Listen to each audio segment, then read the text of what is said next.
ಮಹಾಭಾರತದಲ್ಲಿ ಒಂದು ಸನ್ನಿವೇಶ ಬರುತ್ತೆ. ರಾಜಸೂಯ ಯಾಗ ಮುಗಿದಿರುತ್ತೆ.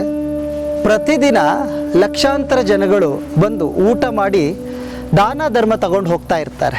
ಧರ್ಮರಾಜಂದು ಒಂದು ಆದೇಶ ಇರುತ್ತೆ. ಪ್ರತಿ ಪಂಕ್ತಿ ಊಟ ಆದ್ರ ಮೇಲೆ ಗಂಟೆ ಬೇರಿ ಜಾಗಟೆಗಳನ್ನು ಬಾರಿಸ್ಬೇಕು ಅಂತ. ಇದರಿಂದ ಎಷ್ಟು ಸಹಸ್ರ ಜನಗಳು ಊಟ ಮಾಡಿದ್ರು ಅಂತ ಗೊತ್ತಾಗಲಿ ಅನ್ನೋ ಉದ್ದೇಶ. ಯಾಗ ಮುಗಿಯುತ್ತೆ. ಬಂದ ಅತಿಥಿಗಳು ಅವರವರ ಮನೆಗೆ ಹೊರಟೋಗಿರ್ತಾರೆ. ಮುಸ್ಸಂಜೆಯಲ್ಲಿ ಧರ್ಮರಾಜರು ತಮ್ಮ ಆಪ್ತರೊಂದಿಗೆ ಸಮಾಲೋಚನೆ ಮಾಡ್ತಿರ್ತಾರೆ. ಅಷ್ಟರಲ್ಲಿ ಗಂಟೆ ಬೇರಿ ಜಾಗಟೆಗಳ ಶಬ್ದ ಆಗುತ್ತೆ.